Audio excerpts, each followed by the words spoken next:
long, long time ago, I can still remember how that music used to make me smile.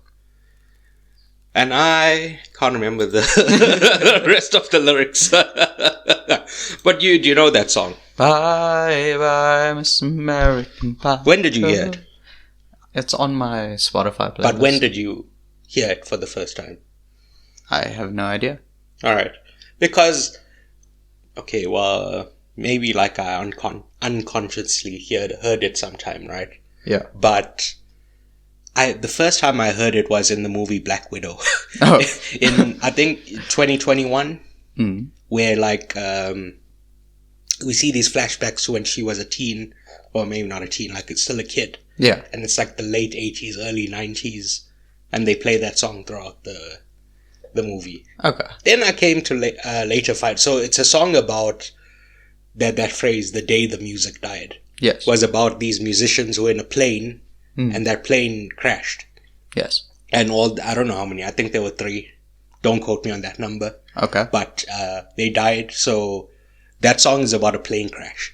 Oh, I see. And after 9/11, they banned all songs that have to do with plane crashes. So, I think that had something to do with it. That's kind of like a gap in my music resume. Okay. Right. Yeah. But it did sound very familiar when I heard it. Yeah. But I don't know. The name of the show is Politics. Although I call it Politrix, and the title of this episode is A Haunting in Venice. My name is Presh. And I'm Ty. And I want to say we have nothing to clean up from last week. I do have something, actually. So tell us. There was a moment where I said they were in Mia's room, and they were talking to her boyfriend. I mixed up the characters. They were actually in Jade's room. But that's really about the only thing I've got to clean up this week. Well, that's kind of unacceptable now. Yeah. Now that you mentioned. Like, I'm sure the listeners were like, what the fuck? Yeah, exactly. He said Mia's room. Well, there's some amateur bullshit. How do you not know what room somebody's in? God damn it. Like they're wearing a cap. They took it off. They threw it on the ground. They're like, fuck. They stamped on the ground. They were so angry. They couldn't deal with it. But anyway, I have no cleanup because... You're perfect. I forgot. Usually, like, I listen to it while I'm editing. Yeah. Then I listen to it later in the week to find the cleanup. Right. Because, like, it doesn't immediately hit me that this is wrong or... Yeah. Right. But anyway, so I have no cleanup. So let's just get into the news, which I also have very little of. Okay. It's been a very busy week. Yeah. So, first of all, Liverpool versus Spurs. Oh. Robbed. Yes, yeah. Obviously. But it's so I've been seeing Liverpool fans who are like, we should replay the match. Or we I think that's a bit too far. Yeah. I think this should be used as never mind who I support, put that away. Yeah. I think this is a good opportunity to have a look at the referees. Yeah. They've been rubbish for so many years now. But it's like, this is a scandal so big that I believe we can achieve some sort of change with it. Yeah. That like, and again, forget who I support, right? Yeah. The next day in the Nottingham Forest Brentford game, there was a very similar, very poor decision. Yeah. So, yes, the entire thing needs to be overhauled. And, the other thing that Liverpool fans are saying is that there's a conspiracy against us. Oh, yes. Which I don't think is true. I just think the referees are such dipshits. Okay. That everybody, benefits sometimes, but other times they get fucked over. Yeah. But I will say this always happens against Spurs. There was and it doesn't have what's the word? There's no constant, right? Okay. We got rubbish decisions at Anfield and at the Tottenham Stadium. Yeah, I think it's called the Tottenham Hotspur Stadium. Yeah. White Hart Lane was much better than the Tottenham Hotspur Stadium. Yeah. But yeah, White Hart Lane, the Tottenham Hotspur Stadium, Anfield, we've just been fucked over. Yeah. Right? I can think of many times, like, Harry Kane two-footed somebody. He didn't get a yellow. Right? There was nothing. Robertson kicked out at him while the ball was out and he got a straight red. I remember that. Yes, so that game, it just pissed me off. There's a different game at Anfield. Salah scored like a 93rd minute winner. Yeah. Well, not winner. Like we went up. Yeah. And then they get a bullshit penalty like in the 95th minute. Oh. Like it's always Spurs. Yeah. So I really don't know. But anyway. So this is how I think it should go. Okay. What are they called? I keep wanting to say TMO, but the fourth VAR. official, the VAR official, has full control. Okay. If they see something wrong, call it. Yes. No, none of this clear and obvious whatever the VAR official feels, give it. Take away that little screen on the side of the pitch. Yeah. Have them make the decision. They're a qualified referee, right? Yeah. Why the fuck are you...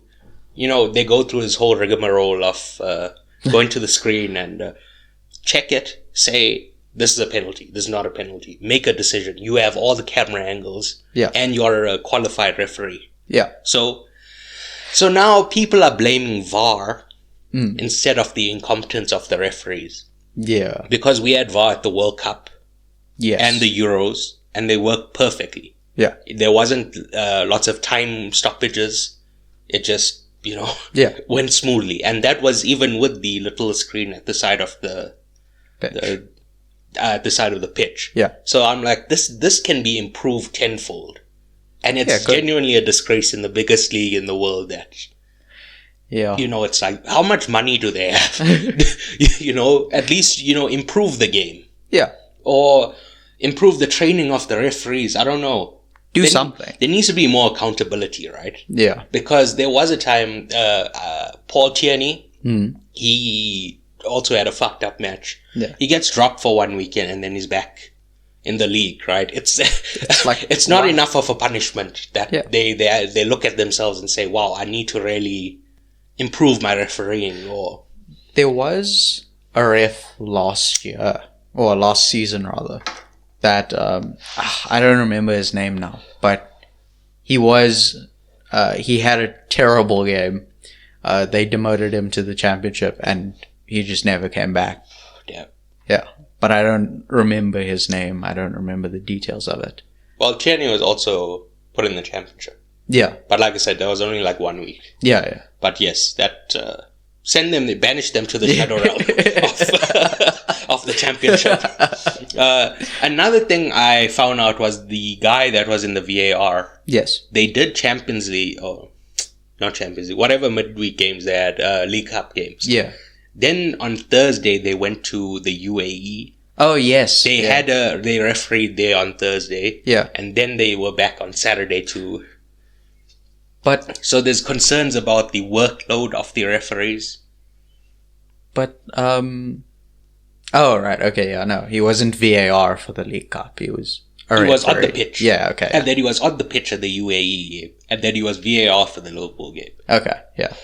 Gotcha. But, workload. Yeah. That's mad. You're sitting in the VAR box, lad. Come on now. Anyway, next news story. Okay. Dianne Feinstein. Do you know who that is? I recently heard her name because of something or other. I don't remember why. Okay, she died this week. Oh, shit. Oh, no. Right. Not a nice lady. Oh. Really. Well, she's not like awful like, I don't know, Mitch McConnell. Yeah. And I'm pretty sure I mentioned her name when we spoke about Mitch McConnell shitting himself. Maybe. Because she has been getting Weekend at Bernie's for the last 10 years. Oh. Do you know what Weekend at Bernie's is? No. So, it's a movie in the 80s where these two guys, they like... I don't think I've watched the movie. Like, I'm pretty sure I watched it like on TV sometime in the early 2000s. Okay. But the reference is, there's this rich guy named Bernie. Right. And he, like, invites these two guys to his house. Right. and Bernie dies. Right? Oh no. I can't remember how he dies. I think he was like doing too much cocaine. Oh no. All right. Okay. But anyway, so these guys, they realized like the party's gonna be over if Bernie is dead. So they like put glasses on him and like carry him around and like pretend he's still alive, and like if somebody is like calling at him, they'll like wave his hand at him and like they manipulate his dead body. So she's been getting Weekend at Bernie's for so many years now, right? She's 90 years old. Why are you in the US Senate at 90 years old? I don't know. That's ridiculous. Right? And she's the senator from California. Oh. California is a very solidly Democrat state. Right. There's no, like, even if you had somebody that's like in their 20s, which I'm not even sure if you can run in your 20s, but whatever the case is, somebody younger could have come in. Yeah. They would not, she's not so crucial to winning that seat that if it wasn't her, they wouldn't win. Yeah. Do you get what I'm trying to say here? Definitely. Because there's swing states where it might go for Republican or Democrat. Yeah. Then there's solidly blue, which will always go Democrat, and there's solidly red, which will always go Republican, yeah. right? Right. So she's in a deeply blue state. There was no like worry about her, losing Yeah. her position. Yeah. Yeah. Anyway, I think her last election was in 2020. Okay. Either 2020 or 2018. Okay. And, people on the left were saying she should step down. She's fucking decrepit. Yeah. She's a walking corpse, right? Yeah. And the centrists, the neoliberals in the Democratic Party said, wow, nice sexism, asshole. Would you tell a man senator to step down? Yes. We can smell the sexism on you. But the answer is yes. But if they're 90 years old. Well, she wasn't 90 at the time of the election. She was like 87, 80. Whatever the case. Yeah. 86, 87. Still. Now, I feel they had a point. Okay. And Yeah. I don't think she should leave her seat. They should. Would you say a man should lose his Senate seat if he dies? Yes. Huh? No, you would never say that. It's only because she's a woman, and I think this is an attack on women. If you think about it, making her give up a hard-won Senate seat, it's a bloody shambles, right? Anyway, maybe the most endearing memory of her. Yes. Is that in like 2016, they're not even teen, like 10-year-old girls came to her office in, not in the Senate, like in whatever building her office is in. Yeah, right. They went there with like these signs that said, vote for a Green New Deal and stuff like that. Oh. And she comes and she starts shouting at them. She's like, I know how to do my job. You kids don't. Getting caught on video shouting at little kids is great stuff. And I'm being serious, right? That's the only cool thing she's ever done. That's fine. No, but honestly, even though the kids were right on the topic, Yes. it's not right to come and harass me. If she's way better than me, because I'd fight those children. I'd kick some kids, bro. Don't come into my office on some bullshit, But yeah. Anyway, rest in peace. Not a good person. Voted for the war in Iraq. I have no respect for her. So yeah. She probably voted for like World War II as well.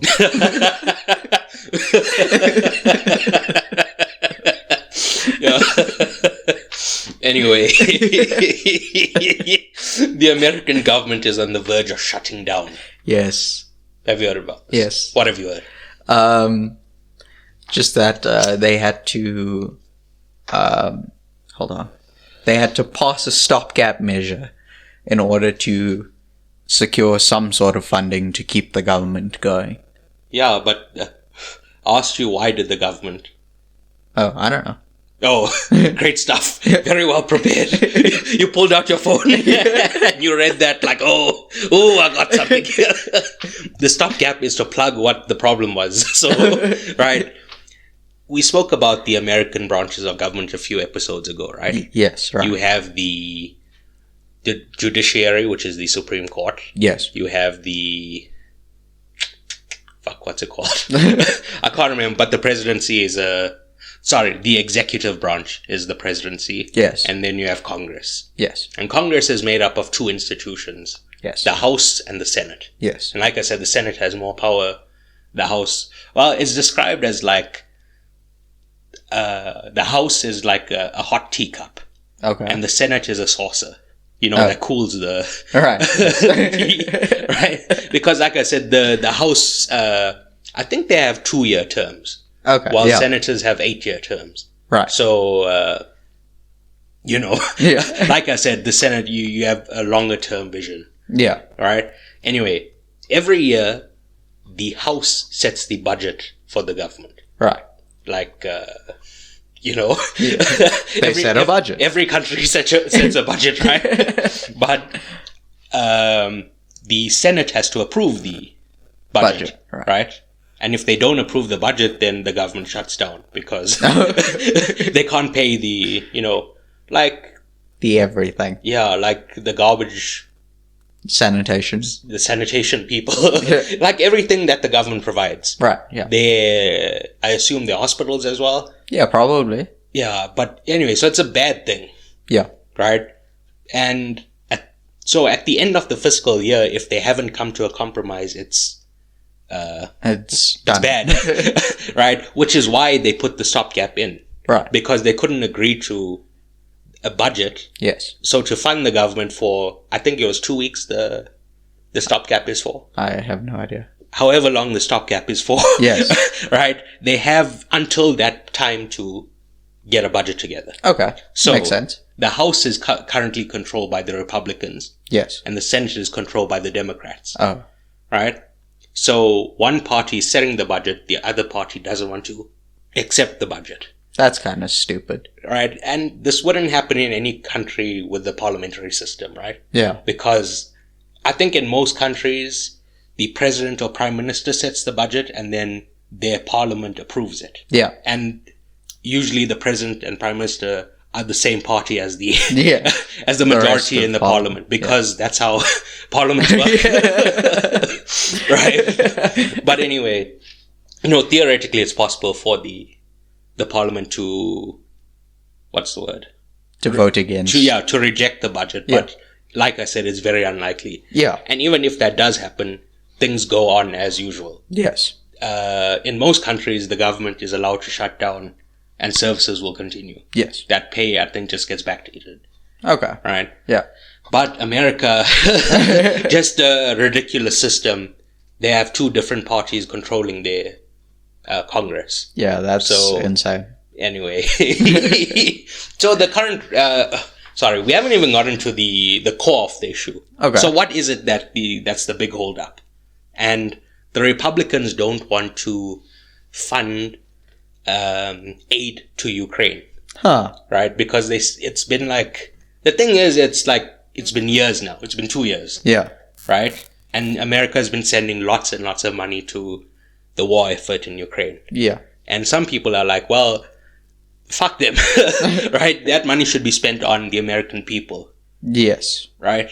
So they somewhat have a point. Yeah. But also, Ukraine is the US's ally.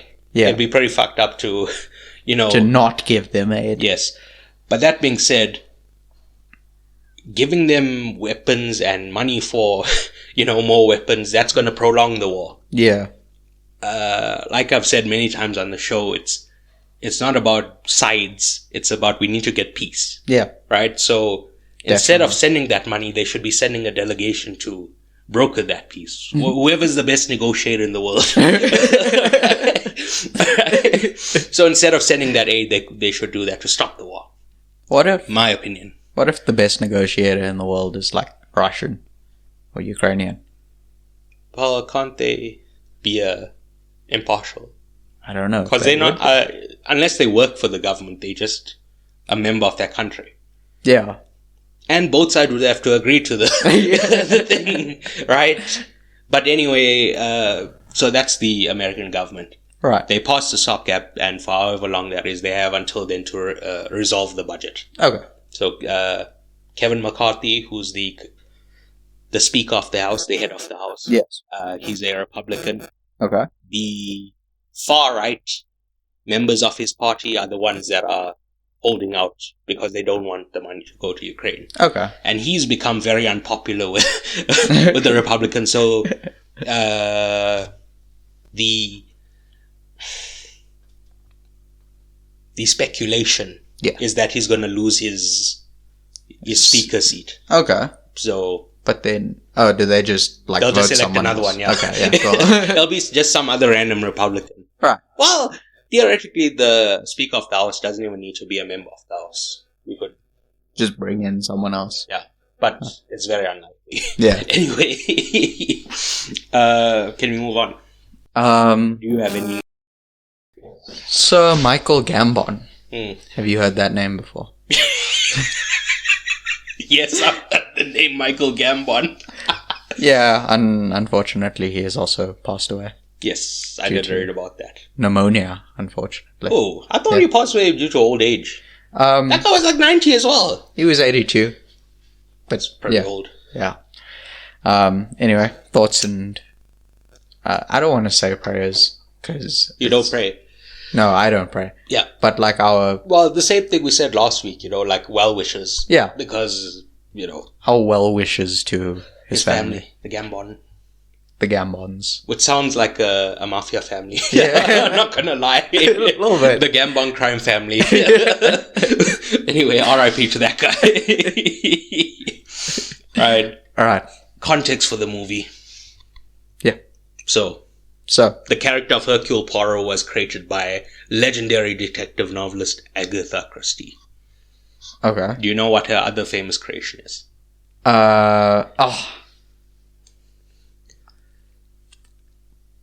Famous Five. No, it's not the Famous Five. That's Enid Blyton. Yeah. Enid Blyton did The Secret Seven, The Famous Five.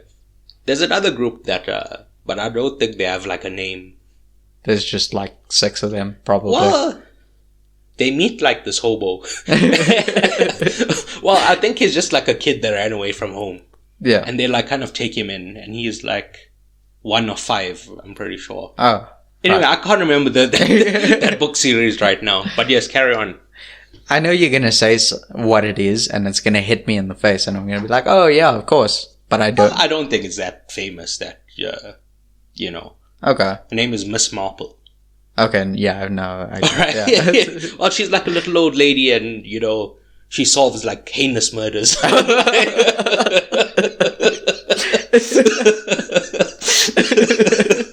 It's pretty great. But yeah, so I've never read an Agatha Christie novel. Okay. Nor have I seen an adaptation of hers until the Kenneth Branagh Poirot movies. Right. The Murder on the Orient Express, Yeah. Death on the Nile. But I am culturally aware of the David Suchet version of Poirot. Okay. Like, people speak very highly of him, and a lot of people think he's the definitive version of Poirot. Oh, I see. Like Sherlock Holmes. Yeah. There's a debate on who's the best Sherlock Holmes. Yeah. But there's kind of a consensus that Suchet is the best Poirot, even with the Kenneth Branagh movies that have come out. Okay. So, yeah, he's very well regarded. And the thing is, he was on TV for like many years. I don't know how many episodes there are, but it was a while. But they could have like short episodes, because like in Britain they do like 3, maybe 6 episodes in a season sometimes. Yeah, I guess it depends on. So it could be like 6 episodes for 11 years, which is like 66. That's not bad. Yeah, I can do 66. Well, yeah, we'll get to 66 one day. I'm definitely not going to watch. I'll just go see how many episodes, then I'll see. Oh, but anyway. Okay, yeah. Let's move on. Okay. So apparently later in life, Agatha Christie began to intensely dislike Poirot. Huh. But due to his popularity and pressure from, the book company. Yeah. the publisher. Pressure from the publisher. She was kind of forced to write more Poirot novels. And this has led to some accusations of that she was like milking the character, you know. Yeah. She's not writing for the love of the game. She's she's writing for money, you know. Right. And that's going to come up later. Okay. The writer of this movie also wrote Blade Runner 2049. Oh, my nice. favorite movie of the 2010s. That's pretty cool. Mm. Yeah. So anyway, the director, Kenneth Branagh, Yeah. is also the lead character. Yeah. We were looking at it before the podcast started, and I actually still have the tab open here. Nice. He has a nuts filmography, right? Yeah. It's, okay. So, he's known primarily, well, when I was a kid, I knew him primarily as a Shakespeare guy. Right. So if we look at his movies, he did Much Ado About Nothing, Henry V, Hamlet, Love's Labour's Lost, As You Like It. You see, he's done a lot of Shakespeare stuff. Lots of Shakespeare, and yeah. So he directed the first Thor movie. Ah, And okay. I remember people at the time saying that he was chosen for this because they wanted to give like a Shakespearean, like, regal feeling to it. Huh. You know, because it's, well, they cast Anthony Hopkins as Odin and like, you know, they wanted like a very Shakespeare kind of thing. And even in the Avengers, Tony Stark calls him Shakespeare in the Park. Yeah. Well, he calls Thor that. Yeah. But, the point I'm making is that he has a flair for the dramatic. Yes, correct. I think he comes from stage. I don't know, but he's a big Shakespeare guy. Right. Okay. And like, but look at his late career. Jack Ryan, Shadow Recruit. That guy, you know, as we were sitting here, I was going through that. I saw Jack Ryan. I was like, what the fuck? Then he did the live action Cinderella, which I've never seen. That's Murder on the Orient Express. I did see. Yeah. All Is True. Oh, it's a Shakespeare movie. Artemis Fowl. Do you know who Artemis Fowl is? No. Another series of books I used to read as a child. They fantasy novels, right? Oh, nuts. Where Okay. it's like, there's like a fairy police force. Okay. And Artemis Fowl is like an evil genius. Oh. And they on the search for like a even bigger villain. Oh, no. So they ask him for help. Oh, and I over see. the course of the books, he becomes like a good character. Oh, right? nice. But Ah. anyway, it's apparently that movie is awful. I haven't seen it. Okay. And I was such a huge fan as a kid. Like, if you told like kid me that there'd be an Artemis Fowl movie, and I would not give a shit. It's been 3 years. I haven't even thought about watching it. Right. Then he makes Belfast, which I saw because it was a big Oscar play. Yeah. Which I think somebody won an Oscar, like Best Supporting or something like that. Actually, it might have been Best Original Screenplay. Whatever. Okay. Yeah, But I thought cool. that was bullshit. Yeah. Then I really enjoyed Death on the Nile. Okay. Even though I solved the case before. No. Poirot. That one is very obvious. Oh, okay. It's Murder on the Orient Express. I didn't.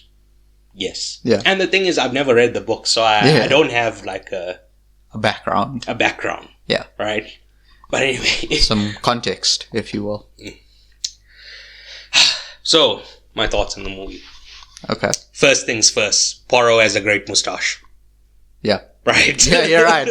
So now this is a little bit of industry talk. Okay. So, did you know that they asked Kenneth Branagh to shave his moustache for Justice League reshoots, but Universal blocked it? So they CGI'd out the moustache for Justice League.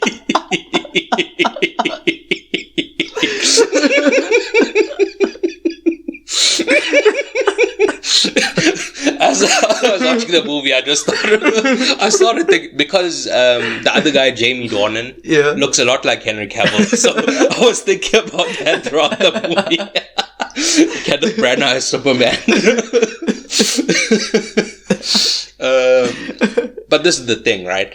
Poirot is well known for having a magnificent moustache. Yes. You're kind of bound by the source material. That is true. Yes. But then, like I said, Jamie Dornan has a quality moustache as well, right?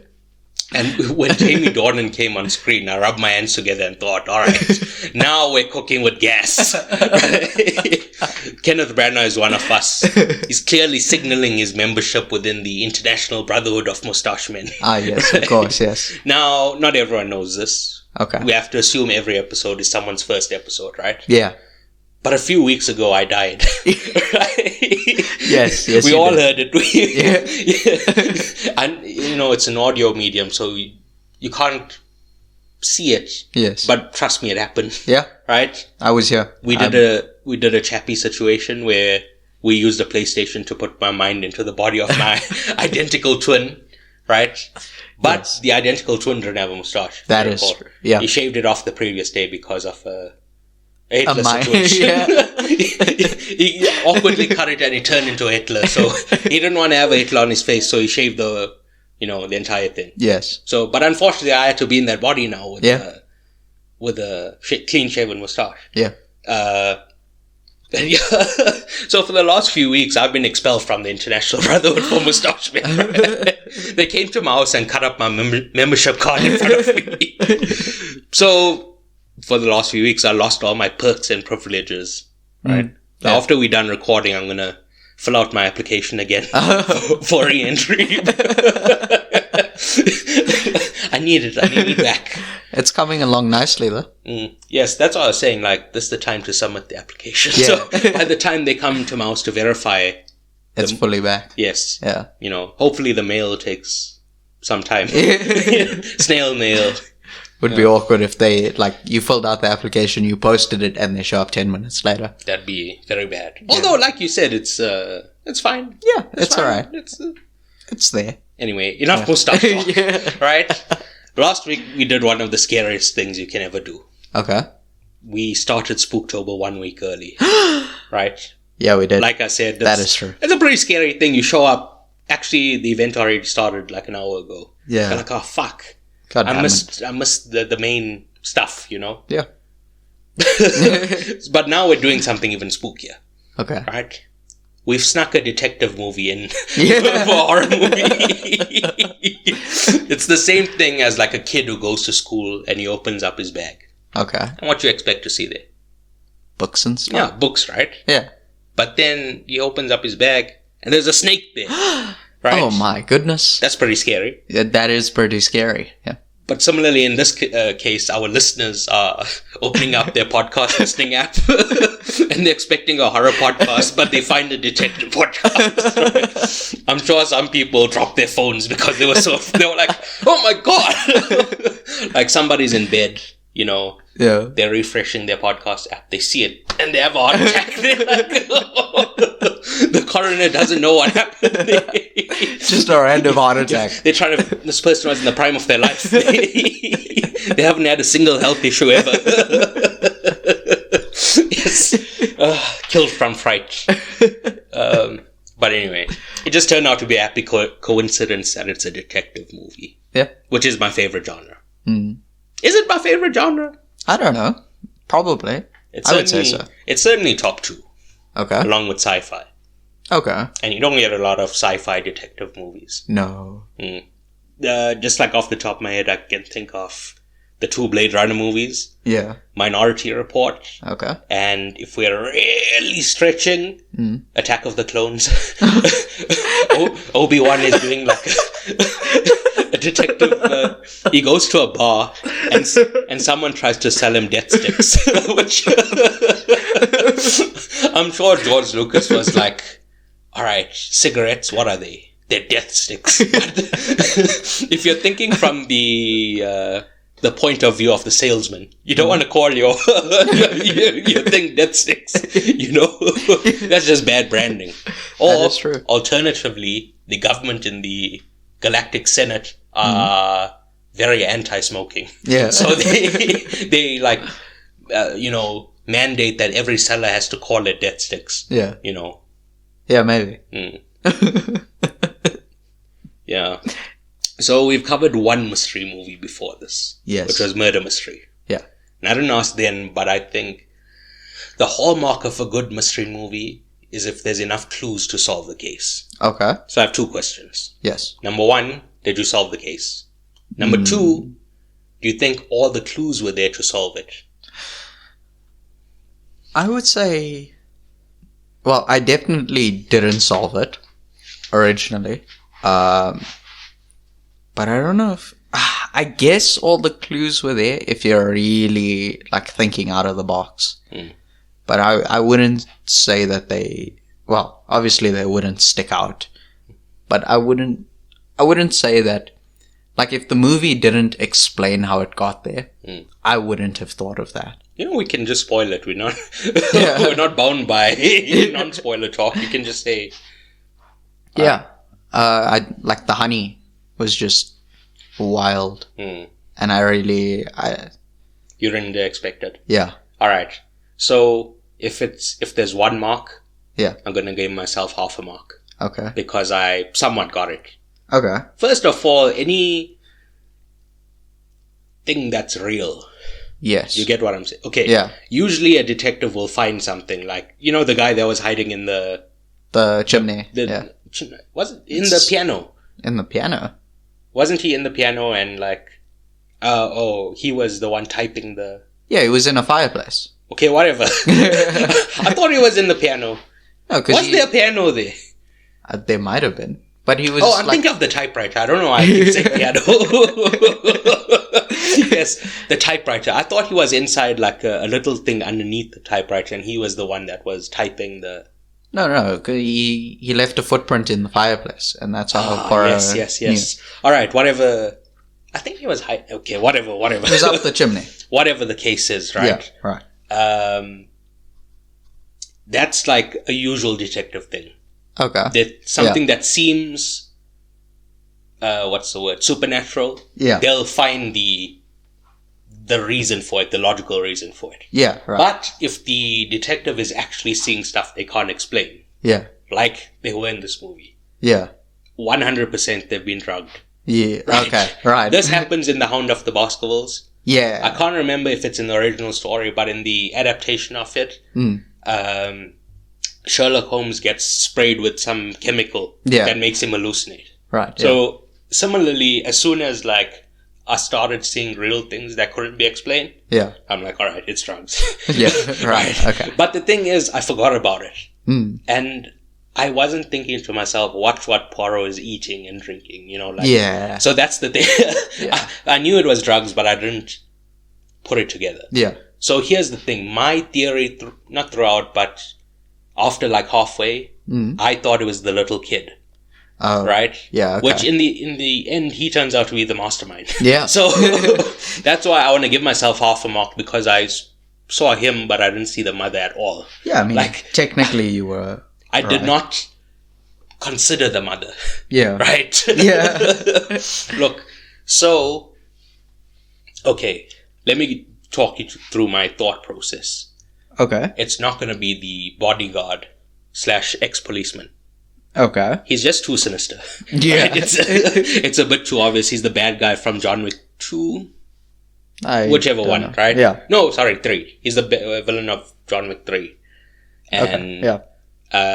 yes, he's just too sinister. Yeah. It's too obvious, that's but then sometimes they do the obvious thing because they know you're expecting something else. a twist, yes. Yeah. So, but I just didn't get that vibe from him at all. Yeah. Like he wasn't connected enough to that thing. Yeah. It's only later we find out he was the original detective on that case. Yeah. But there's no evidence that would tell us that, right? Yeah. So I just ignored him completely. Yeah, Secondly, makes sense. I ignored the writer played by Tina Fey. Okay. Because, again, that's his friend. Yeah. And I think his thing is that she killed the kid to entice him and so she could get a book. Right. I thought that was just too outlandish, right? Okay. But even before that, I didn't suspect at all. Because she just doesn't have the motivation, Yeah. I guess. All right. Yeah, makes sense. We'll speak about her later again, but I just wanted to say I never considered her. Okay. The two, both Michelle Yeoh and her 2 assistants, Yeah. the brother and sister, never considered them either. Okay. Because it just has no... what's the word? They're not close enough to the case, you know. They're just The original case, yeah. they're just a bunch of randos, you know. Yeah. There's no need for them to kill anyone, or just Yeah. there's no motive. That's what I'm saying. Yeah. All of these people have no motive. Yeah. Then, okay, well, first of all, the kid just gave me a creepy vibe. Yeah, he's so creepy. But the thing is, you know, when Poirot gets pushed into the water.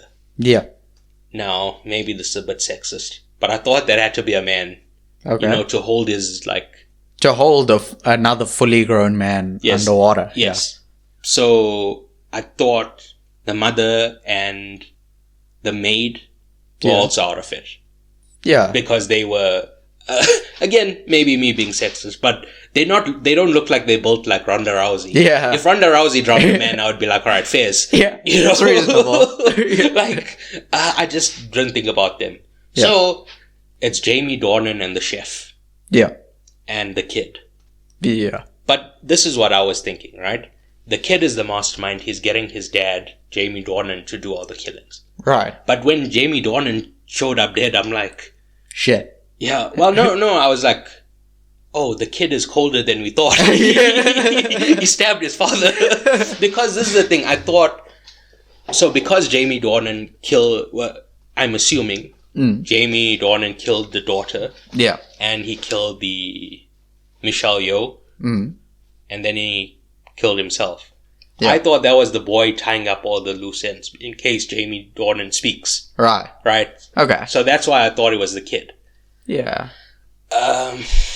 I see where you're coming from with that. Yes, and I never considered the chef either, because again, it's about motive. Yeah. The only people that were close enough to the situation Yeah. was the mother, the maid, Jamie Dornan, and the kid. Right. Those are the yeah. only people who like knew the family. Yeah. That's what I'm trying to get at here. Okay. But then, so like I said, the mother caught me out, but Yeah. they did leave enough information for you to get it. Yeah. Because you see her with the plants and stuff. Yeah. And that's the thing I was saying, I wasn't paying attention to Poirot. Yeah. But she was the one giving him the tea. Yeah. So there's stuff like that I just went past my head. Yeah. Right. There's like... And another thing, oh sorry, you were saying something. There's like the flashbacks when he realizes he was drugged. Where it's like, oh yeah, I found this in the cupboard and it sweetened with honey and that kind of stuff. Yes. But yeah, I wouldn't have picked it up otherwise. No, but they did show stuff in the movie before that. That's what I'm saying. Oh yeah, We saw him drinking the tea. We saw her giving him the tea. Yeah, That's what I'm trying to get at. There Yeah. was enough without the flashback to tell us. Right. Yeah, So okay. I thought this was a very well written Yeah. story. Apparently it diverges a lot from the book. Okay. The book is like, they just take the idea that there's a people in a room together Yeah. and like some of the names and like discards the rest. Oh, So it's very, very loosely based on the book. the book, right? Okay. So I don't know what I'm trying to say about that. What were you saying before that? The flashbacks and the... No, why was I saying it's based on the book? because it diverges from the book. Yeah. But Anyway, that's really about it. I don't know. so I will say the production value is outstanding, Yeah. right? With the cinematography being the standout, Definitely. right? They chose a lot of cool and interesting shots instead of like, you know, a boring wide frame with two people speaking. Yeah. You know, they like when they first arrive in Venice, and like you see like the cinema, well, you know, the landscape Yeah. of Venice. Yeah. It looked like, I think they shot it on location. I hope so, because it looked like it. Yes, it looked way more richer than, you know, CGI. Yeah. Or maybe CGI has gotten so good. I can't tell, right? But similarly to like Mission Impossible, Fast and Furious, like whenever they do it on location, it just looks so much better. Okay, I don't know how to describe that, but No, but I feel like, I feel like it's, like you were saying, it's more vivid when it's on location. Because it's not like as static, if that makes sense. well, reality is better than somebody's drawing. Yeah. You know, that's the thing about it. You know. Yeah. But yeah, there was only one really cool transition. Mm-hmm. Like I think we like zoom into a candle or something, and then just show up at the seance. Yeah, right. That was a very cool transition, but I can't remember any other ones like that. None that I can think of. There were a lot of like just flash cuts and yes. and stuff. So I was going like to get to that, regular. right? Oh, right? What I did love was the cuts, right? Yeah. It cuts to flashes of lightning and the rain and the sea. It was battering against the dock. Yeah. Right. Where am I? So it added so much ambiance to the movie. Yeah. Right. It gives you an underlying feeling of uneasiness. Yeah. The other thing is the lighting. Oh, yeah. The light bulbs aren't bright. Right. And it gives that same effect as like candlelight casting shadows on the actors' faces. Yeah, it is. It's a very dark movie. Like, not in terms of tone, but in terms of lighting. Which is... I was going to say it gives like a moody feel. Yeah. Moody is a good word. Yes. And all of this, it just adds to this unnerving tone. Yeah. Right? Like you feel like something's wrong. Yeah. But you can't really place what it is. There's just something creepy. Yeah. Yeah. The acting in this movie is good. No one really blew me away and made me think, wow. Yeah. Well, obviously, except for Poirot's mustache. That thing was, best actor at the Emmy. I'm not Emmys, the Oscars. Right? Yeah. I did think that Tina Fey wasn't good. Yeah. Yeah. Right? Yeah. I wish she would go back to doing comedies. Yeah. I was thinking about her last week, right? Because she's on Only Murders in the Building. Oh. And her character in this movie is very, very similar to her character in Only Murders, which I find, like that character I find is the worst character on that show. Oh. But yes, I just found her very unlikable here. Yeah, that's fair. Yes, but is that her acting or is that the character? You know what I'm saying? Yeah. But partly because she's doing such a similar performance to Only Murders, I'm like, maybe it's just her. Yeah. That's what's, two different directors gave you the same direction, Yeah. It's possibly you.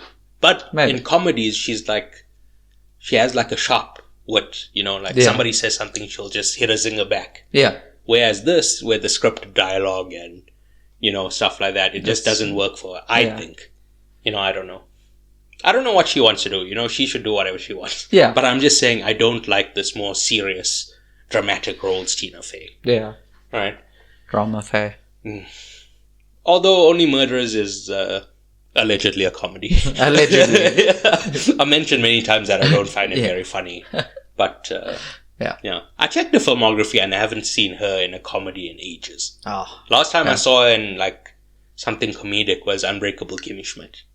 Yeah. She's a co-creator of that show. Oh, okay. And she shows up once in a while, but yeah. Huh. Anyway, the movie had a bunch of really good one-liners and zingers. Yeah. Right? A few of my favorites which I wrote down. The first one is, I'm the smartest person I know and I couldn't figure out. So I came to the second. Right? But even that line delivery I didn't like. Even though that was a funny one-liner, the way she delivered it was kind of weird. I feel like it was rushed a little bit. Yes. It was just kind of she just kind of threw it out there instead of delivering it. Yes. Like Ram Hantan Curry is just throwing it over your gate instead of handing it to you. I don't get packages. I go to shops. Oh, I see. I don't. Alright. Great stuff. Cool. The second one is, somebody shouts, then how did she die? And somebody shouts, gravity! I burst out laughing. Right? The bodyguard says, you really suspect me? I was a policeman. The stepbrother shouts back, even more reason to suspect you. Another one where I just burst out into laughter. Right? And finally, the fourth one, phone the police and tell them Hercule Poirot is on the case. Oh. Right? That gave me the chills. I'm like, ooh, he's on the case. He was, He was retired, but he's on the case. Woo! He's back, baby! Right. Yeah. This is allegedly a horror, but I did find that the specter of the war that just happened. This is 1947, so 2 years after World War II ended. Yeah, right. And you can see the specter of the war all over the place. First of all, and most obviously, Jamie Dornan has severe PTSD. Yeah, it's crazy. Yeah, it's a lot of PTSD. Right, which I didn't put this together, but I read a review online that said this is the generation of Branagh's parents. Oh. So he could possibly, like the kid could possibly be a stand-in for, young Branagh. Oh. And that his parents were, potentially his dad had PTSD from World War II.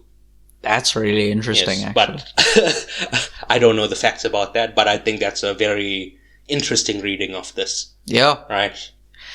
It would be cool. The one thing I don't think it dovetailed very well was, there's a subplot of, like, children that were murdered. Yeah. Right? Was that during World War II? I don't know. So that's, I don't know, I can't remember, right? Yeah. And I checked the Wikipedia for, like, the plot synopsis, and it doesn't mention it at all.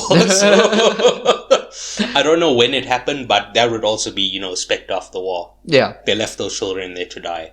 Yeah. And, war, some hectic shit happens, but especially World War II, there was some severely hectic shit. Yeah. Well, I think the reason they did that was that to give a reason why Poirot was seeing what he was seeing. Like war fatigue. If there's no, like, alleged ghosts, Yeah. Poirot doesn't see ghosts, right? But Yes. because the idea of ghosts is planted in his head, Yes. the tea is making him see ghosts. Yes. Because that's what's on his mind. Right. Right? That's what I'm saying. By telling him of the dead children and the ghosts that, kind of painted his view of it. Yeah. So, I think it does lend to the story. Yeah. But again, I thought that was kind of random that... It helps. It does. Yeah, so like you said, it adds to the story, but I don't think it was necessary, per se. I think if it was just like, oh well, somebody else died here 10 years ago, it wouldn't be that effective. But if it's like... okay, kids. A whole group of kids, and not like they were murdered, they were trapped there. Yeah. And left to die. That's, expresses how hectic it is much more. Yeah. So, maybe it's just the shock factor that they were trying to go for. Okay. I think, maybe. Right? And again, it makes a lot more sense if it happened during the war. If this happened just like... randomly like, that would be terrifying, Yeah. Yes. Yeah. Well, I mean, it's a horror movie. Allegedly. Right? The next thing is so I mentioned in the context... Yes. That certain people view Agatha Christie as having taken advantage of Poirot. Yes. And the Tina Fey character is very clearly, similarly, I think that's commentary on Agatha Christie. Because she's trying to... write a book. Yes. Yeah. And Poirot feels exploited. I guess. Yeah. I don't know what's the word. But she gets him out of retirement, and he accuses her of wanting him to get another bestseller. Yeah. Which is apparently similarly to what happened to Agatha Christie. Yeah. Her original novels weren't selling well, so she had to go back to Poirot, like I mentioned in the... Yeah. Due to... But also, it's somewhat like the publishers, I'm sure, were like... Hey, we kind of need money.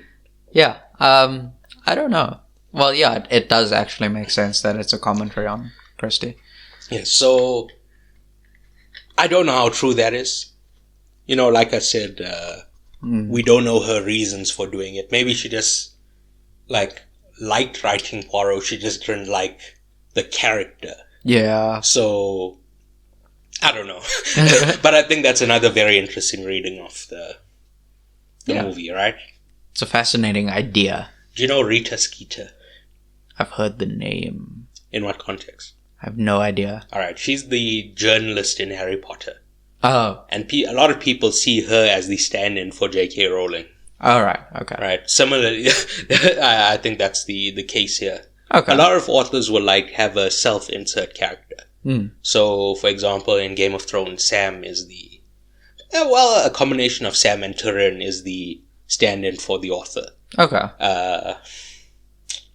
George Lucas, he made Star Wars, and his surname is Lucas, and the main character's name is Luke Skywalker, right? Whoa. Similarly, something else happened somewhere. Francis Ford Coppola, he named Michael. I think his middle name is Michael. Actually, yeah, we spoke about this on a pod at some point. I think we just spoke about it in real life. That I'm sure we spoke about it on a pod. Francis Ford's middle name is Michael, and he gave. Well, it's based on the book, so maybe he didn't name him. But there's another thing where somebody gave the name to their main character that's their name. Yeah. Or a derivation of their name.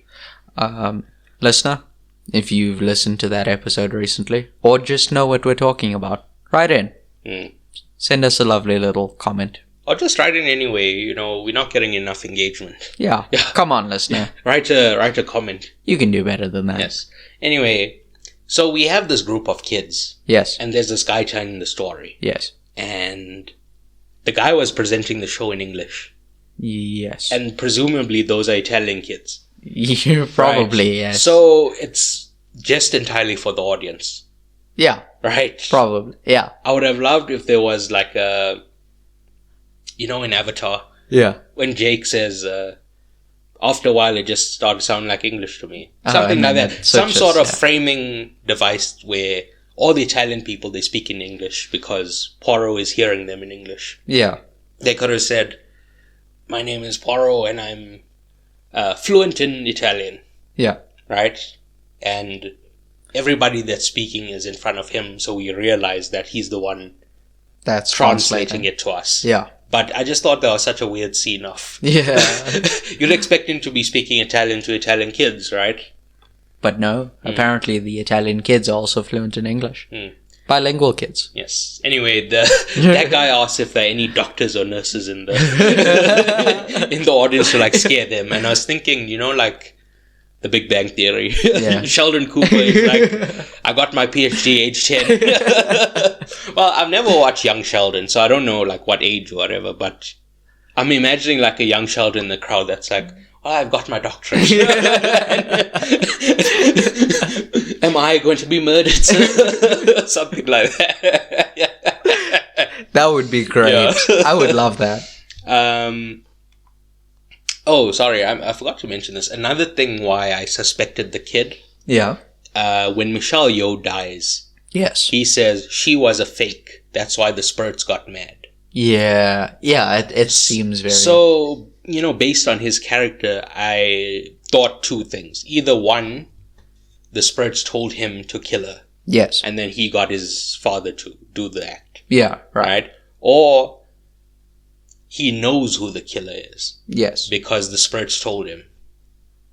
Okay. And in both cases, he knows something. Yeah. When he said that line, that made my ears prick up. What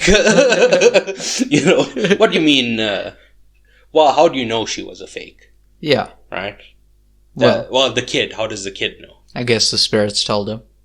Well... Whatever spirits he sees. So at the end of the movie, it's left ambiguous. Yeah. How the spirit, does he really speak to spirits or what?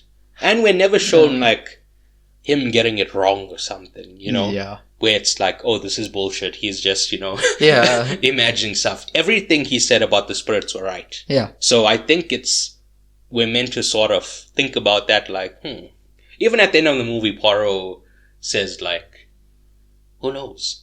Or something like that. I can't remember the mother, I'm pretty sure gets killed by a ghost. Yes. Right? Yeah. So there are supernatural elements to this. Yeah. But again, that could have just been Poirot, the effects of the tea were still in him. Yeah. And he saw her slip and fall and he imagined the ghost there. Yeah. That's another possibility. It is very possible. Yes. Well, it's it's the like in a TV show, Yeah. you'll have like a drunken Santa, Yeah. or like something like a washed up Santa, and like at the end of the episode, you'll see him flying off with the reindeers, and like ho ho ho. That's what I thought of. At the end, when it's like, maybe magic is real, and he goes off. That's what I thought about. Right. The other thing is that there's a whole motif of water. Well, yeah, it's Venice. Yeah, but more than that, right? So it's raining, 1. Yeah, right. 2, we frequently cut the waves hitting the dock. The dock, and well, that whole place in general. Yeah, right. Right. Then Poirot is they were trying to drown him. In water. In water. As opposed to like peanut butter. Like Energade. I don't know if you would drown in peanut butter. Whatever, though. man. Well, who cares? Because it's more like solidy then. Well, I was more thinking like you couldn't breathe in the same way you can't breathe underwater. Yeah, I guess. That was my reasoning. It's whatever. But it's more like suffocation. Michelle Yeoh is killed in the rain. Like, yeah. Right? The taps don't release water, when he's hallucinating. Yeah. But then they do afterwards. Yeah, and then we see water. Yeah. That's my point. Oh. Yeah. I see. Right. There's this whole motif of water that we keep seeing. Yeah. And I don't know what that means. Maybe it's like the spirits are flowing through Poirot, like water flows through everything pretty much. It flows in general. Does it flow through a door? Yeah, it could. If the door's open. So we're doing the recommendations. Last week, I spoke about the DC showcase Blue Beetle. Yes. Right? And I watched the other DC showcases. Okay. The first being about the losers. Right. Which, that's you and your friends. Anyway, then Commandy the Lost Boy. Do you know who Commandy is? No. Okay, well, it's set in like, I don't know how long, maybe 2,000 years in the future. Okay. Where like society has been ravaged. Oh. And he's the lost boy. Really? But there's like 2 warring factions. One is like a tiger civilization. Yeah. They walk upright and like, they have like human bodies, but they're tigers. So they're like Tigger. Yeah. Okay. And then they have like a gorilla/ape tribe. Right. Who also walk on like upright and like they constantly at war. And Command is at the center of it. He's friends with everyone. The leader of he's friends with the leader of the tigers. Oh, and he gets captured by the apes. Well, that's not the plot of this DC showcase. Yeah. I'm just telling you It's just in general. his deal. Right. Right? Okay, got you. Green Arrow. I'm sure you know him. No, who's that? He's an arrow and he's green. He's just an anthropomorphic. No, he's arrow. not. He's just it's just a comic about a green arrow laying on the ground. And he cuts up sometimes and you see the wind blowing a tree, then he cuts back. The arrow's still there. You see like a homeless man come and pick it up and uses it to scratch himself. That's what Green Arrow is about. Right, anyway, the Spectre. Do you know what that is? James Bond. Spectre is the organization he fights against. Yeah. Oh. So not Spectre. Anyway, the Spectre is...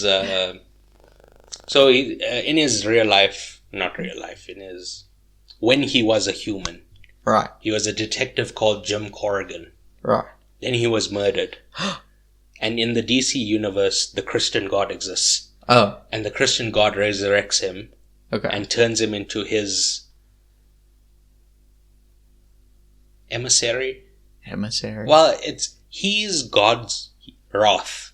Right. He's the, personification. Oh, is it Roth? I can't remember. Oh, okay. Right? But Yeah. he has like near unlimited power Okay. because he's, Hmm. But there was a previous version of him that, like another person that God Yeah. gave powers to. I can't remember his name right now. But someone. Yes, and he's very powerful. Okay. Yeah. Cool. Anyway, but that's the thing, right? The Spectre is like an all-powerful god, like Yeah. basically like a god tier power, Right. and he mainly just solves like detective mysteries. It's like I said, when he was a human, he was Detective Jim Corrigan. Yeah. So he just kind of goes back to what he was doing, with unbelievable power. He could destroy the universe if he wanted. Then the mysterious stranger. Okay. Do you know what that is?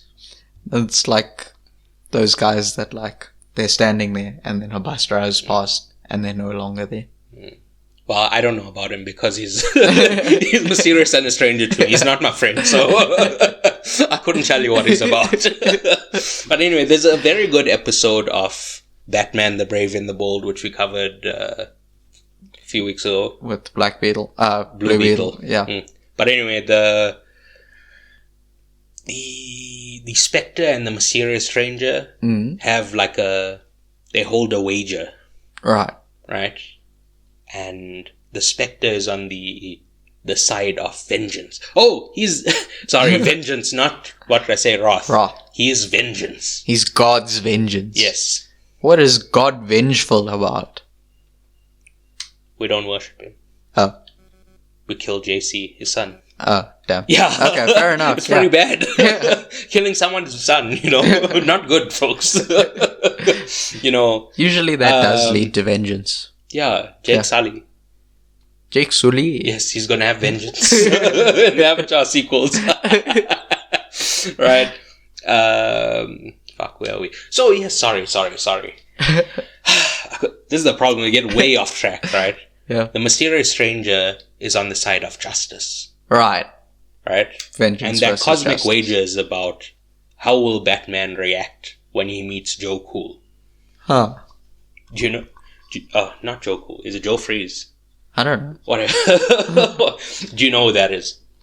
Like Sub-Zero, but for DC. No. He's a low-level gangster Oh. who murdered Batman's parents. Oh. Right? Right. I think it's Joe Chill. Whatever the fuck. I don't know. It's like Joe and then some cool thing. Right? Some like icy thing. You not know, like Frieza's family? Yes. Frieza is obviously Cooler. named Frieza. Yeah. His brother's named Cooler. Yeah. His father's named King Cold. Yeah. Well, yeah. Similarly, that's the guy who killed his parents. He's a member of the Frieza family. Joe something. Joe Refrigerator. Joe Aircon. But yes, so will Batman choose vengeance and murder Joe Chill? Or will he choose justice and, take him to the law? Right. That's the thing. I see. Do you want to know how it ends? Yeah, sure. Listener, turn away now if you don't. He does neither.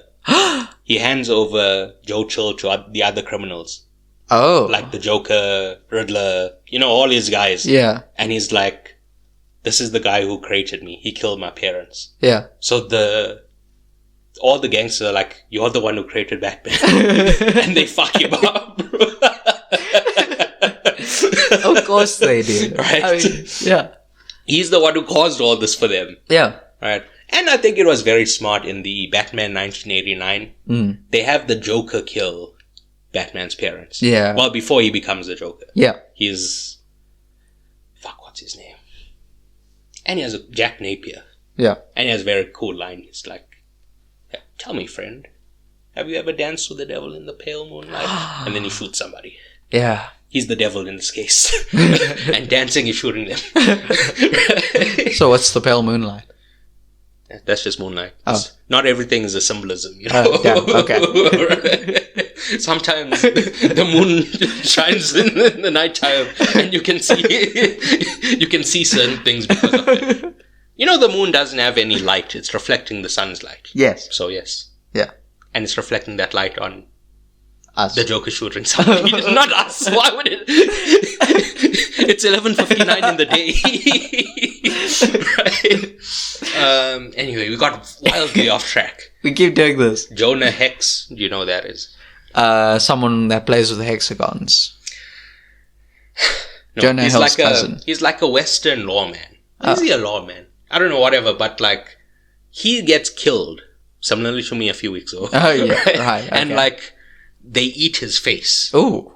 Oh no, like the maggots in the sand, not like right. not like the people who killed him. Okay. They killed him and ate his face. Jesus Christ, bro.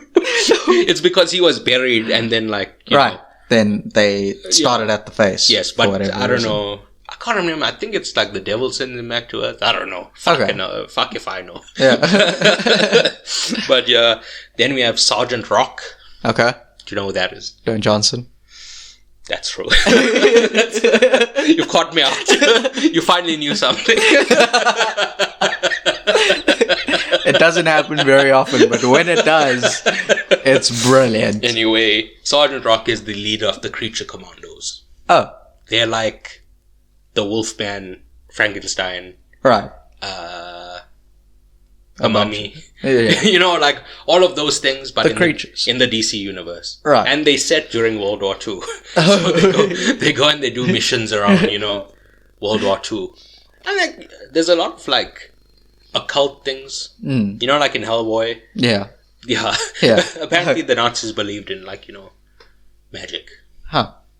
Well, that's the thing. I don't know if that's an invention for fiction or if they really were into occult stuff. Well, we also saw it in Indiana Jones, so it must be real. Indiana Jones is based on a true story, so... Well, this is the thing. I know you're being sarcastic, but No. if George Lucas wrote it, then that's the truth.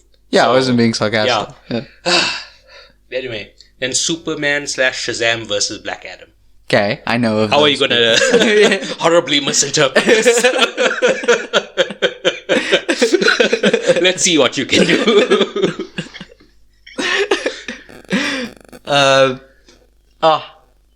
Have they? Yeah, they have confirmed the new Superman, right?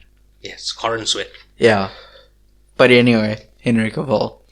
And... Oh, what's that other guy's name? I don't... Zachary Levi. Yeah, Zachary. He was Zach TV's Levi. Chuck. Yeah. Versus, Dwayne The Rock. Johnson. Yeah. That's not a misunderstanding. That's just the... That's just who they are. Yeah. That's... Yeah. You have nothing, you son of a bitch. Get out of here. Alright, then Death. Okay. Just death. Hmm. The death. Yeah. Like the Grim Reaper. Yeah, no, not really. Okay.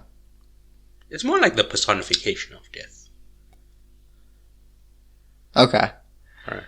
Yeah, sorry. Like, you could probably see the cogs turning in my figuring out that the Grim Reaper is not... Anyway, to tell you to example... Because the Grim Reaper kills you. Yes. The concept of death is what happens to you when you die. Yes. So, those are two separate things. Yeah. Anyway, that one was... it's just the video footage of what happened a few weeks ago to me. That's... And then, I'm pretty sure I mentioned last week that I thought I watched the Catwoman one. Yes. But it turns out I didn't. Oh, damn. The one I had watched was Constantine's House of Mysteries. Ah, same thing. Did I mention that last week? No. Right. Do you know Constantine? The Character? The Emperor of Constantinople. Anyway, Keanu Reeves played him in a movie. But he's like a supernatural detective from Liverpool. Oh. And he does like, you know, the Liverpool? The DC not animated. Like the supernatural stuff. Okay. Like Etrigan the Demon. Oh. Dead Man. And usually Batman is there. I don't know. They just want to include Batman everywhere. But yeah. I mean, he's Batman. But Constantine, for all intents and purposes, is the leader of the Justice League Dark. Oh. Which is a supernatural... Oh, Zatanna. Ah. That's what I was thinking of. Okay. She's a magic lady. Huh. Cool. Anyway. The only one I have left is Batman Death in the Family. Huh. Right. They vary wildly in quality, but Okay. they're like 15 minutes long. Okay. And they do a good job of introducing the characters, and they're a lot of fun. They're almost as long as this recommendation. Great stuff. Anyway, so that's why I got through so many of those. Because, like, 15 minutes. yeah, it took me like a few hours to get through all of them. Yeah. Right. Right. It just took like one afternoon. Okay. Yeah. Then, like, following on from Langcheck's Fincher miniseries, Yeah. I watched Fight Club. Oh, nice. Right, and if you're following along, I've changed my opinion on every Fincher movie so far. Yes. I bumped Alien 3 from a 6 to a 7. Yes. I bumped 7 up from a 9 to a 10. Yeah. I bumped The Game up from an 8 to a 9. Yeah. So similarly, I changed my rating here. Okay. From a 9 to an 8. Because... Oh, no! This is the first one that's gone down. Right. The thing about Fight Club is that it has an awful fan base. Oh, I Right? see. You know, like Rick and Morty. Yeah. Like, they think watching this media property has given them access to the secrets of the universe. Which, right? I mean... And they pretend to be like holier than thou. They're like, you're just a sheep, man. I see through the, I see through the lies of the Jedi. Yes. You've never even watched that. Which character says that? Someone. Right? Right. Anyway, yes. So the movie is good at diagnosing society's problems. Okay. For example, the monotony of a cubicle job. It's the same thing in The Matrix and American Beauty, right? Okay. People on the internet now look at it and say, these people have stable jobs and can afford a nice apartment. What are they complaining about? But it's not economic issues. Okay. It's more emotional issues. Ah. That, well, I guess people on the internet are just making a joke. Maybe I'm like reading too much into it, but yes, that, like every person wants to be great. Yes. And like important. Yeah. This is why movies like Star Wars, Harry Potter, and The Matrix work. Yeah. Right? It's wish fulfillment. Because it's about like a normal everyman who goes out into a fantastical world. Right. Yeah. Right? And not only are they within the fantastical world, they're actually the main character of of that world, right? So secondly, it speaks about the loneliness and alienation, right? Which was a problem in 1999, but is exponentially worse in the internet age. Well, they had the internet in 1999. What? Yes. You're correct. Again? Twice in one episode. But it's like the Space Jam site. Yeah. And like the site that gives you Bible quotes. That's all there was. I wouldn't call that the internet, because I'm thinking about the first Mission Impossible. Have you seen it? I'm sure I have at some point. But like he sees a thing called J314 or something like that, right? Yeah.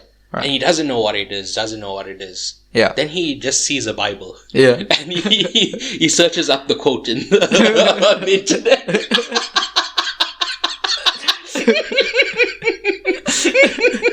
And he finds the clue from the Bible verse. John 3:14. For God so loved the world, he gave his only begotten son. Oh, wow. Yeah. Well, I mean, he didn't give him. We killed him.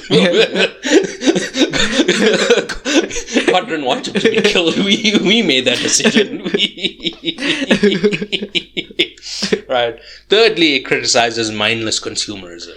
Nice. Right? And it's not explicitly said, but I believe the movie is saying capitalism is to blame for all these ills. Okay. But the thing is, nobody looks directly at the camera and says, capitalism is the reason for this and it's bad. So I think people don't, get that message. Yeah. Right? Right. So I think the movie is saying, here are the problems. Right. Don't tackle it in this way, right? Okay. Because those characters try to, like I said, it diagnoses society's ills. Yes. But then the characters take on those problems in like the most deranged way possible. Right? Yeah. To the point where 2 members of their crew die. Oh my goodness. Right. So, at the end of the movie, like you would think, alright, this is bad. Yeah. 2 members of the crew died. Yeah. Like, a lot of fucked up shit happened. You Yeah. know? Don't do that. Yes. You know, maybe this is a cautionary tale. Maybe. Right. Nah, that can't be it. So this awful fan base puts a stink on this movie. Okay. And certain people are turned off by it. Mm. I, however, have no such problems. Okay. Right? Right. Firstly, because I feel a director, and by extension the movie, Yeah. is not responsible for the audience misunderstanding it. Okay. Or, in my opinion, misunderstanding it. Yeah. Right? Secondly, how other people react and behave because of a movie has no effect on me. Okay. I just look at well, I don't want to say it has no effect on me, right? Yeah. If somebody says something like, we are mentioning, I can't remember what, but in A Haunting in Venice, I read something that was a good reading of the tale. Yeah. About Brandon's parents, right? Right. That yeah. they were alive during World War II, and that generation would be Jamie Dornan, Yes. right? Right. That's when I see something like that that's well reasoned out, I add that to my thoughts. Okay. But if somebody's just chatting shit, Yeah. and I disagree with everything they say, then that doesn't affect me, Yeah. right? Right. That's what I'm trying to say, right? Okay. Yeah. I'm bumping it down because Fight Club has a very famous twist, Oh. right? And on rewatch, I think it's not very well done Okay. as compared to something like The Sixth Sense, which holds up on rewatch. Okay. Here you can see the seams. Yeah. Right? Right. That's what do you know what the twist is in Fight Club and The Sixth Sense? No, I've never watched either of those. Alright. Well, I knew the twist in both of them before I watched it. Oh. Right? Okay. Because when I was growing up, those were like the two biggest... like in the... Last week I mentioned The Usual Suspects and Seven are big twists. Yeah. These are the defining twist movies of the 90s. Damn. Okay. I guess these two and Usual Suspects. Yeah. But yes. I also somewhat felt The Usual Suspects didn't execute it as well. Okay. Yeah. But yes, The Sixth Sense is just genuinely beautiful. Right. In terms of the twist. Yeah. Anyway, so yeah, didn't work as much for me. And I felt this movie was a bit juvenile. Okay. Which, right. Anyway, then I watched the first 3 episodes of Gen V. Oh. Do you know what that is? It's the Boys spin-off. Yeah. Wow, 3 right things in an episode. Yes. I'm setting records here. It's like a parody of the Xavier School for Gifted Youngsters. Okay. Right? Right. It has the same social commentary and bloodiness of The Boys. Mm. But it somewhat feels like a teen drama. Oh. Which is not what I... Like... Yeah. I guess it's about teens, so Yeah. it will have those hallmarks of it. But it felt a lot like there's a TV series from the early 2010s. Okay. That was like, these people, they're on a school on an island. They were in their bed one night, Yeah. and they wake up at the school on the island. Huh. And they can't get out. There's like a fence around the island. Okay. And they look up at the stars, and the stars don't match any constellations Huh. that they know of.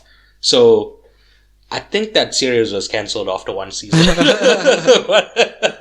It gave me that same vibe as that. Okay. Yeah, so it's kind of like a 7, Okay. maybe a 6. So far. Yeah, so far. So far. They released the first 3 episodes at once. Right. And they're going to be doing one per week from now on. Okay. So Yeah. I think it has a lot of promise. Yeah. But yeah, so I watched a handful of shorts, Yeah. 1 movie, and 3 episodes of a TV show. I've had a very slow week. Well, that's why I didn't have a lot of stuff for news Yeah. and, watching. Yeah. I've been busy at work. That's fair. Anyway, what do you have? So, I watched Hidden Strike with John Cena and Jackie Chan. It's I was reading some reviews on it, and a lot of people were saying that John Cena and Jackie Chan kind of lacked chemistry. Like, they didn't play well together. But I found that they were alright. there were like a lot of, I guess it's kind of like there's a lot of snarky quips and like, you know, what are they called? Like shots at each other. Singers. Yeah, zingers. That kind of stuff. Which I guess is what other people were like, no, I don't like this. But I'm like, these are great. I laughed at pretty much all of them. You know he speaks Chinese. Jackie Chan. Yes. Yes. No. John Cena. You piece of shit. So like, he said something about Taiwan that made it seem like he thinks they're a country. Yes. But they're a region of China. Yes. It's very... so this is the thing. When the communists took over during the revolution, the right-wingers fled to Taiwan. Right. So Taiwan is like a very anti-communist state, while the rest of China is, you know, pro-communist. Right. So they like, you know, consider themselves an autonomous region. Yes. But China and I don't think the US, but like a lot of the world consider Taiwan to be a territory of China and not a country in its own right. Yes. So John Cena said something like offhandedly that implied Taiwan was a country, right? Which pissed the Chinese government off. So they were threatening I think it was a Fast and Furious movie he was promoting. Okay. And they threatened to not have the Fast and Furious movie in their theaters, in Chinese theaters, because of some like innocuous comment. Right. And then John Cena makes a video where he's speaking in perfect Mandarin. And I'm like, what the fuck, bro? This is crazy. So, yeah. And then, like, I think somebody asked him about it afterwards, and he's like, yeah, I've been learning for years. That was so crazy, bro. When you mentioned his name and Jackie Chan, that's what I thought about.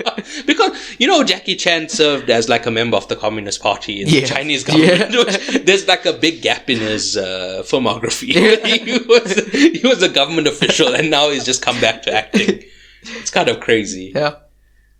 But yeah, it wasn't a fantastic movie, but it was decent. Like I had quite a bit of fun, so I gave it a 7. But yeah. Wait, what are you talking about? Hidden Strike. Sorry. Yeah. We moved back to that. Yeah. Yeah. No, yeah, but I just forgot. Right. I understand we went back. Yes. Next. Then I also watched Mortal Engines. Oh, yeah. I watched that. Yeah, me too. The cities move. Yeah. On feet. Well, and sorry, is this the one where there's like a skeleton with green eyes? Yes. Yeah. Right. Well, it's a robot skeleton thing. Man. But yeah. The villain is Hugo Weaving. I think so. I don't know his name. Carry on. Yeah, anyway. He's a famous, iconic actor. I'm sorry. He's Elrond in The Lord of the Rings. He's Agent Smith in Matrix. He's very well known. He's Johann Schmidt, the Red Skull in Captain America. Anyway, carry on. But yeah, I thoroughly enjoyed that as well. Like, I don't know what it is about it, but I just really enjoyed the whole, like, it's a very small plot. Well, it's not even a plot point. It's just a small part of the movie. But I love that the cities can, like... move. Yeah, pretty much. All right. They can, like, transform themselves and... I like how they're so big. Yeah. You know, like in Avatar, like I always say, the scale. The scale, right? Yeah. We see these guys in mechs, and we see, like, these guys just walking regular, so you can see the difference. Yeah. Similarly, in Elysium, I felt the scale very good, right? So, similarly, Mortal Engines, I thought. Yeah. Very underrated. Yeah. I gave it like a 7, but I think the consensus is that it's a horrible movie. But yes, 7. But Decent. I mean, I gave it an 8 just because I really enjoyed it. But I'm not attacking you, bro. Just yeah, I'm just saying, yeah. In fact, I'm agreeing with you. Yeah. Yeah. Mortal Engines is an underrated movie. And if you disagree, please write in a comment and tell us why. I thought you were going to swear. That's what I would have done. No, we need the engagement. Stay with us, please. Anyway, what was I going to say? We didn't rate the movie. Oh, yeah. We just talked. No, you said something awful. So I just moved on. I moved on to the recommendation. But yes, your... final thoughts and then... Final thoughts on Mortal Engines or the movie? The movie. Oh, okay. Just making sure. You devil. Yeah, sorry. Finish off Mortal Engines and then we'll... Yeah, I mean, it was really good. Gave it an 8. Quite enjoyed it. I wish there were more movies like it. Like, it's... Watch Alita Battle Angel. I do need to at some point. It's Produced on my by watch James list. Cameron. It's literally on my watch. I have I've got probably about 150 things on my watch list, but it's there. Yes, but the thing is you watch bullshit. You watch Hidden Strike, but you didn't watch Empire Strikes Back. Think about that. Think about your life. You watched, what's the second one? Mortal Engines. Yes. But you haven't seen The Godfather. Yes. Think about your life. That's all I'm saying. Okay. Yes. Cool. You should be watching, the classics first, not whatever rubbish is on Netflix that week. But it's so much easier. Alright, whatever. Okay, let's finish this, final thoughts.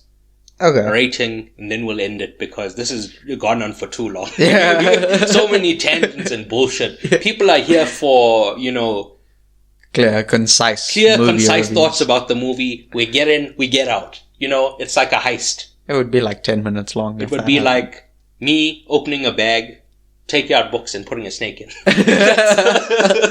We in and we out. And then a small child gets scared later in the day. That's what we should be doing here. Putting snakes in bags. Yes, final thoughts. Yeah, I really enjoyed the movie. Like, originally, because, Spooktober, I thought it was going to be a lot scarier than it actually was. Yeah, but like I said, right? Yeah. I pulled a trick on the audience. Yeah, just a scary trick. You pulled a trick on me too. Did I? Yes. Because I didn't expect it not to be as scary. That's what I'm saying. I scared even you. Yeah. That's how powerful that fright was. That fright I gave you. It bounced off the listeners and came back to us and hit you. Yes. Yeah, I mean, I didn't expect the twist, but I did enjoy how they did it. So I gave it an 8. But I don't know what I took points off for. I felt like it was an 8. So I gave it an 8. Yes. You? Like I mentioned, wonderful cinematography. I think this is Branagh's, certainly the best in this Poirot trilogy. Yeah. Right? Okay. But I think it's his best movie of recent years. Damn. Like, we just went through his filmography. I still have the tab open. But it's mainly bullshit that he's directed in the past couple of years. Yeah. Except the Poirot movies. Yeah. So, yeah. I think this is his best work in years. Okay. I think it was a well-written movie. Like I said, it left enough clues. Yeah. To give you a satisfying payoff. Yeah. A lot of people criticize it for lacking character growth. Yeah. But the thing I can see that. Yeah. The thing is, we can't flesh out the characters too much. Yeah. Because that will reveal if they the killer or not. Yeah. If we find out too much about them, Yeah. So that's just the, I don't want to say problem, but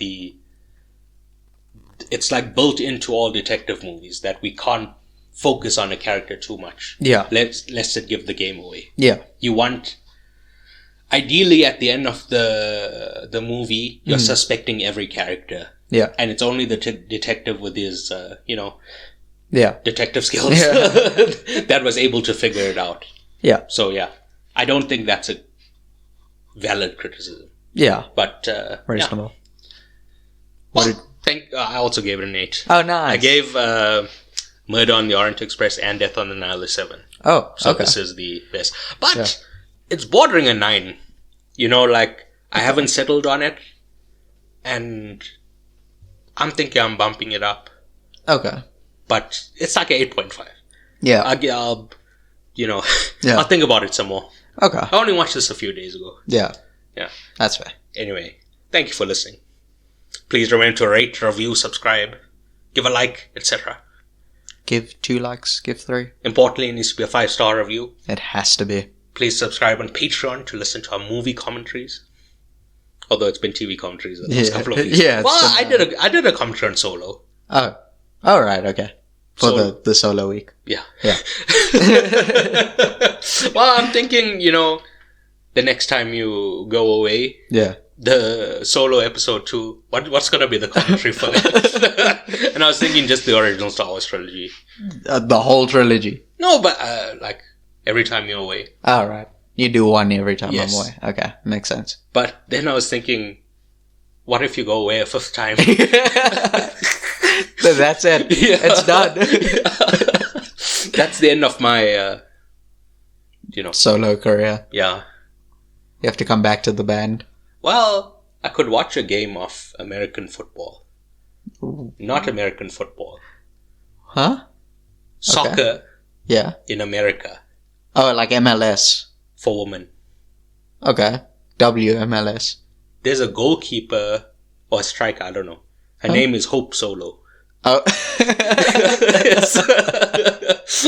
I'll watch like the women's national team and do commentary on that. You watch Hope Solo play. Yeah.